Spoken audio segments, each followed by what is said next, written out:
Hello दोस्तों, आप सभी का स्वागत है एनिमे की इस दुनिया में। तो इस एपिसोड की स्टार्टिंग में एक आदमी चीफ वू के पास आकर उसे रिपोर्ट देते हुए कहता है कि कुछ सी रैंक के हंटर्स की एक डंजन के अंदर मौत हो गई है और उनमें से सिर्फ एक डी रैंक का और एक ई रैंक का हंटर ही जिंदा बचा है। ये सुनकर चीफ वू कहता है कि इसका मतलब वो दोनों जरूर वहाँ से भाग गए होंगे, तभी तो जिंदा बच पाए। जिस पर वो आदमी कहता है, अरे नहीं साहब, वो उस मॉन्स्टर को मार कर वहाँ से भाग गए थे। दरअसल डी रैंक वाले हंटर का नाम योजिनहो है, जिसने काफी एक्सपेंसिव इक्विपमेंट पहना हुआ था, और वो दूसरा सर्वाइवर सोंग था जो उस दिन डबल डंजन से जिंदा बचकर आ गया था। ये सुनकर चीफ वू काफी ज्यादा शॉक हो जाता है और तेरी के तो खतरनाक है दोनों। इसके बाद वो आदमी आगे कंटिन्यू करता है कि जो लोग मरे हैं उनमें से एक हंटर डोंगसुक है, जो कि हंटर डोनसो का भाई है। और फिर अगले सीन में हम देखते हैं कि सोंग अपने घर पर लौट रहा होता है और साथ ही में फ्राइड चिकन भी लाया होता है, जो देखकर उसकी बहन जिन्हा काफी ज्यादा खुश होती है। आगे वो उससे पूछती है कि इससे पिछले रेड मिशन में ऐसा क्या हुआ जो उन्होंने तुम्हें इतने सारे पैसे दे दिए, और तो और तुम्हें कोई इंजरी भी नहीं हुई। इन सब का तो यही मतलब निकल रहा भैया कि तुम्हारी टीम में ना बाकी सब काफी स्ट्रोंग होंगे। अब ये सुन के सोंग सोचने लगता है हाँ बेशक वो लोग काफी स्ट्रोंग थे, लेकिन उन्हें मारने में मुझे थोड़ी सी भी हिचकिचाहट नहीं हुई और ना ही मुझे कोई अफसोस है। इसके बाद सोंग अपनी बहन की तरफ देखता है और फिर से सोचता है कि मुझे अब ये सब नहीं सोचना चाहिए। अभी मेरे लिए मेरी फैमिली सबसे ज्यादा जरूरी है, और इसीलिए अगर मेरे साथ ऐसा दोबारा होता भी है तो मैं ये दोबारा करने से पहले सोचूंगा नहीं। तभी आगे जब सोंग अल्कोहल पी रहा था तो उसके सामने एक नोटिफिकेशन विंडो खुलता है, जिसमें लिखा हुआ था कि उसकी बॉडी में से सभी हार्मफुल चीजें अपने आप रिमूव हो जाएगी, जिसका मतलब वो चाहे जितना भी अल्कोहल पी ले उसे कभी नशा नहीं होगा। अबे नशा नहीं होगा तो फिर अल्कोहल पीने का मतलब क्या निकल रहा है? साला कौन कमबख्त पीता है बड़ा करने के लिए, हम तो पीते हैं गम भुलाने के लिए। इसके बाद सोंग अपने रूम में जाकर जब चेक करता है तो उसे पता चलता है कि डबल डंजन पास करने के बाद उसके पास हीलिंग और रीजनरेशन की पावर आ गई है। साथ ही में कोई भी चीज जो उसकी बॉडी के लिए हार्मफुल है वो अपने आप ही ठीक हो जाएगी। तो वहीं अगले सीन में जिन्हा आकर उसे बताती है कि योजिनहो ने उसे कॉल किया है, जिसके बाद सोंग उससे मिलने के लिए एक कैफे में जाता है। यार कैफे में गए ना तो मुझे भी बहुत दिन हो गए, दिन रात वीडियो बना बना के टाइम ही नहीं मिलता साला। कैफे में योजिनहो सोंग से कहता है कि मैं तुमसे मिलना चाहता था और मेरी जान बचाने के लिए थैंक्स कहना चाहता था। जिस पर सोंग कहता है, अच्छा कह दिया थैंक्स, अब मैं जाऊं? मजाक। जिसके बदले में सोंग उससे कहता है कि मैं भी तुम्हें मुझे मैजिक जेम्स देने के लिए और जो हुआ उसके बारे में किसी को ना बताने के लिए थैंक्स कहना चाहता हूँ। वैसे बताओ तुम्हें मुझसे क्या काम था? जिस पर योजिनहो कहता है कि दरअसल मैं ना एक अटैक टीम बनाना चाहता हूँ, लेकिन इससे पहले कि वो अपनी बात पूरी कर पाता सोंग उससे कहता है, नहीं मेरे को ज्वाइन नहीं करना, और वो वहाँ से जाने लगता है। मगर तभी योजिनहो उसे रिक्वेस्ट करके कहता है कि प्लीज एक बार मेरी बात तो सुन लो। अब उसकी इतनी रिक्वेस्ट करने के कारण सोंग उसकी बात सुनने के लिए मान जाता है। आगे योजिनहो उसे बताता है कि दरअसल मैं गिल्ड मास्टर बनने का लाइसेंस पाना चाहता हूँ, और उसके लिए तो एक हंटर को कम से कम 20 रेड्स में शामिल होना पड़ेगा, और उसके लिए मुझे तुम्हारी जरूरत है। ये सुनकर सोंग उससे पूछता है कि क्या तुम योजिन कंस्ट्रक्शन के छोटे बेटे नहीं हो? जिसके जवाब में योजिनहो बताता है कि असल में बात यह है कि मेरे फादर एक गिल्ड बनाना चाहते हैं, और इसके लिए वो एक एस रैंक के हंटर को उसका गिल्ड मास्टर बनाना चाहते हैं, और मेरे बड़े भाई को वाइस मास्टर बनाना चाहते हैं। लेकिन तुम्हें तो पता ही है कि फिलहाल हमारे देश में सिर्फ 7 ही एस रैंक हंटर हैं, और उनमें से सिर्फ एक ऐसा है जिसने किसी गिल्ड में ज्वाइन नहीं किया है, लेकिन वो भी अभी रिटायर हो चुका है, और इसी वजह से मैं खुद गिल्ड मास्टर बनना चाहता हूँ। और अगर मैं एक हाई रैंकिंग हंटर की बजाय एक लो ई रैंक वाले हंटर के साथ ये रेड पूरा करूंगा तो इससे मेरे फादर को मनाना और आसान हो जाएगा।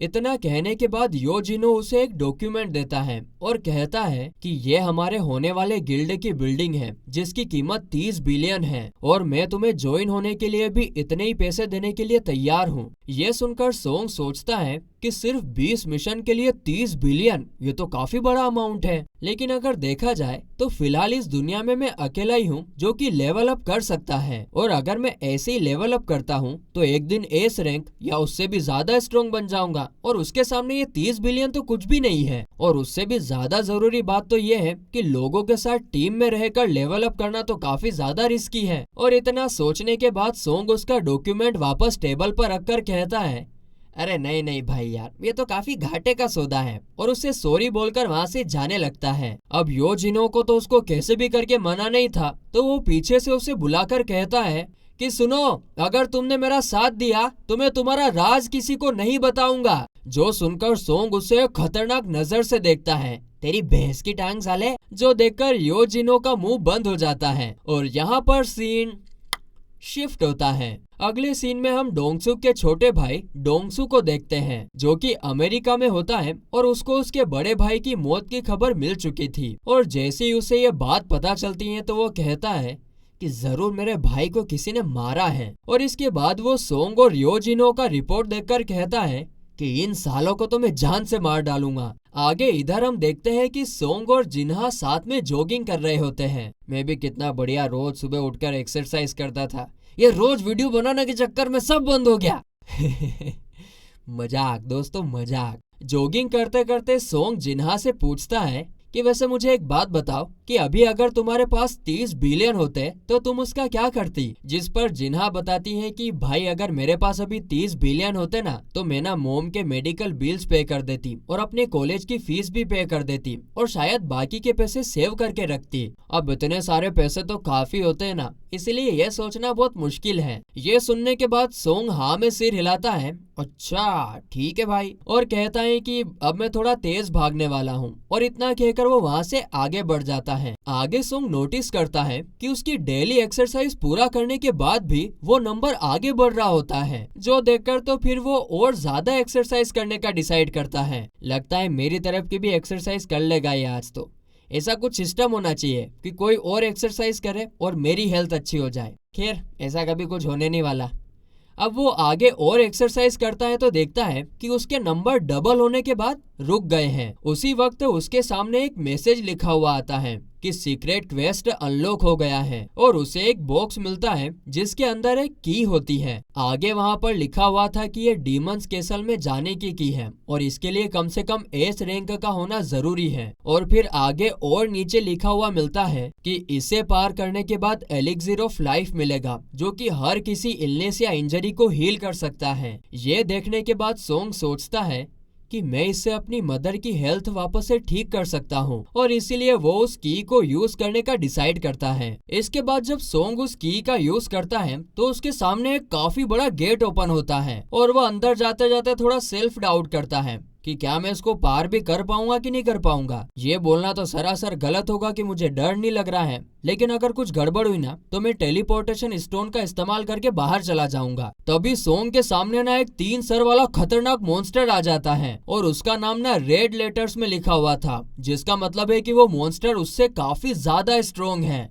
अबे यार कर देना गड़बड़, ये तो खतरनाक है एकदम। सोंग उसे देखते ही अपना वेपन निकाल लेता है और उसकी तरफ काफी तेजी से भागकर हर तरफ से अटैक करने लगता है, लेकिन उन अटैक्स का उस मॉन्स्टर पर कुछ ज्यादा असर हो नहीं रहा था। तभी सोंग अपने मर्डरस इंटेंट स्किल का इस्तेमाल करने की कोशिश करता है, लेकिन उस मॉन्स्टर के काफी ज्यादा स्ट्रोंग होने की वजह से उसका स्किल कैंसिल हो जाता है। और तो और सोंग का एक भी स्किल उस मॉन्स्टर के खिलाफ काम ही नहीं कर रहा था। आगे वो मॉन्स्टर सोंग पर अटैक करके उसका एक हाथ काट देता है, और सोंग ना काफी बुरी तरीके से इंजर्ड हो जाता है, और इससे उसकी एचपी भी एक झटके में काफी कम हो जाती है। और उसी वक्त वो गेंडा मॉन्स्टर अपनी स्किल का यूज करता है, जिससे वो 3 मिनट के लिए 2 गुना ज्यादा पावरफुल बन जाता है। और फिर वो सोंग पर अचानक से एक पंजा मारता है, जिससे सोंग काफी दूर जाकर गिरता है, और अब उसके पास सिर्फ हाफ एचपी बची हुई थी, और इसीलिए वो फुल रिकवरी स्किल का इस्तेमाल करके उस मॉन्स्टर की आंख पर स्टेप कर देता है। मगर तभी उसके विंडो में लिखा हुआ आता है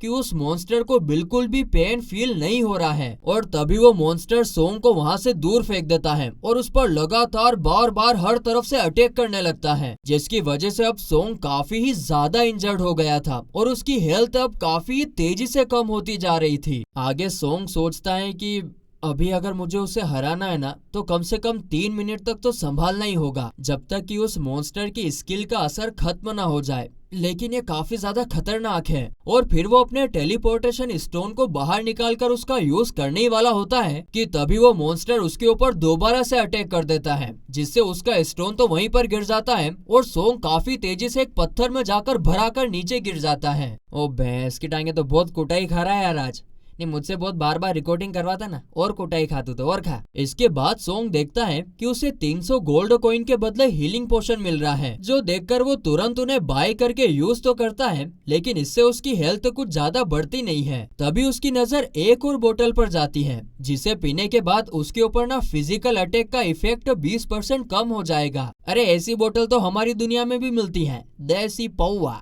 फिजिकल अटैक का इफेक्ट कुछ नहीं होता फिर, लेकिन कोई पीना नहीं। हाँ दोस्तों, बहुत बुरी चीज होती है। मगर साथ ही में उसे पता चलता है कि उसे पीने के बाद ना उसके मसल्स भी डैमेज हो जाएंगे। मगर तभी उसे याद आता है कि उसकी बॉडी तो सभी हार्मफुल चीजों को खुद से ही रिमूव कर देती है, और इसीलिए फिर वो रिस्क लेकर उस बोतल का यूज कर लेता है। और जैसा कि उसने सोचा था, उसकी बॉडी अपने आप सभी नेगेटिव इफेक्ट्स को खत्म कर देती है, और उसी वक्त वो मॉन्स्टर उस पर पीछे से अटैक कर देता है, जिससे सोंग एक जंप करके बच निकलता है। और फिर फाइनली तभी उस मॉन्स्टर की उस स्किल का असर खत्म हो जाता है। और बस फिर इसी मौके पर चौका लगाने के लिए सोंग जल्दी से उसके पैरों पर अटैक करके सीधा उसके सर पर अटैक कर देता है। मगर तभी आगे हम देखते हैं कि वो मॉन्स्टर सोंग की तरफ काफी तेजी से आगे बढ़ने लगता है और उसे अपने मुंह में पकड़ लेता है। अबे ये क्या मॉन्स्टर है कि क्या गेंडा स्वामी है, साला मर ही नहीं रहा है। लेकिन आगे हम देखते हैं कि सोंग उसकी आंखों में बार बार स्टेप करने लगता है, जिसके असर से वो मॉन्स्टर उसे जमीन में पटकने लगता है। लेकिन सोंग हार नहीं मानता है और बार बार स्टेप करते रहता है। और फिर इसकी वजह से आखिरकार वो मॉन्स्टर अपना दम तोड़ देता है और वहीं पर मर जाता है। फिर फाइट खत्म होने के बाद हम देखते हैं कि सोंग की सभी इंजरीज ठीक हो जाती हैं और वो आंख बंद करके चैन की सांस लेता है। इसके बाद उसे एक और की मिलती है, जो कि एक और डोर की होती है, जिसे वो मॉन्स्टर प्रोटेक्ट कर रहा था। साथ ही में उसे एक और चीज भी मिलती है, जिसमें एलिक्सिर ऑफ लाइफ का फॉर्मूला लिखा हुआ होता है। लेकिन फिर उसे पता चलता है कि इसे बनाने के लिए उसे 3 चीजें ढूंढनी होगी, जो कि डीमन कैसल में है। इसके बाद सोंग खड़ा हो जाता है और कहता है कि इस फाइट से मुझे मेरी स्ट्रेंथ का पता लग गया है। अभी अगर मैं और आगे जाऊंगा तो मेरी मौत पक्की है, लेकिन हाँ, मैं फ्यूचर में वापस जरूर आऊंगा, चाहे कुछ भी हो जाए। और उसके इसी ऐलान के साथ ये एपिसोड यहीं पर खत्म होता है।